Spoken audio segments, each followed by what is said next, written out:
Ako ste si určite všimli, v uplynulých dňoch prebehla správa cez siete, že dávame do prenajmu časť nášho priestoru, konkrétne teda ateliér, ktorý ja užívam ako ateliér. A chcela by som vám tento priestor predstaviť. Ako sami vidíte, mám tu tvorivý neporiadok, takže, lebo tu kreujem, tvorím.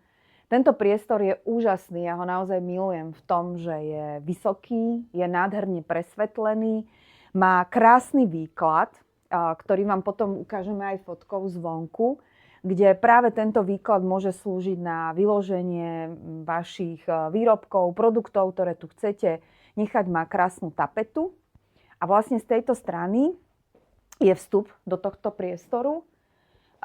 Tento priestor je vlastne v susedstve s nami. Momentálne je oddelený krásnymi sklenými dverami, ktoré by sme potom samozrejme zarobili.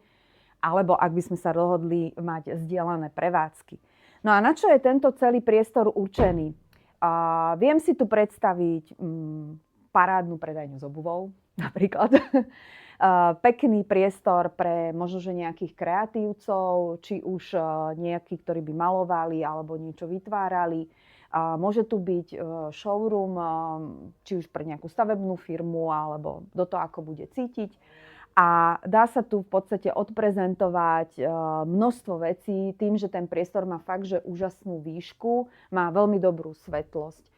Celý priestor je pod alarmom, je napojený na bezpečnostnú agentúru, je klimatizovaný, aj keď musím povedať, že tým, že v letnom období sú tu krásne zazelenané stromy, tak tú klimatizáciu naozaj používam minimálne. A chcem povedať, že súčasťou týchto priestorov, teda za čo platíte, nie je toaleta.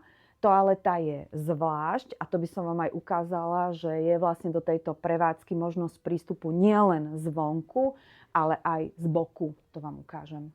Týchto priestorov sú dvere, ktorými takto vojdeme. Poďte, nech sa páči. A tuto sme už vlastne v zadných priestoroch, kde tuto máme toalety. Tieto toalety v podstate máme rozdelené na dámske, pánske, je tu štandardné umývadielko, tu sa upratuje, priestor je čistý.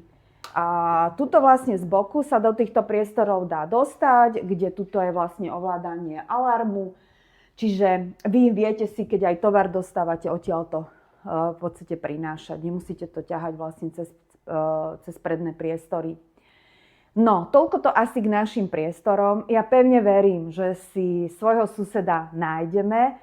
Čo sa mňa týka, mnohí sa ma pýtajú, že končím s ateliérom, nebudem malovať, nebojte sa, ja som to trošku inak vymyslela celé.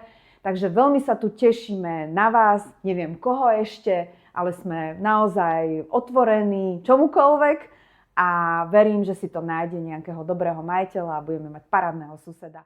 Tuto vidíte nádherný výklad, dneska nám trošku prší, ktorý bude súčasťou toho obchodného priestoru. A poďte teda, ideme donútra.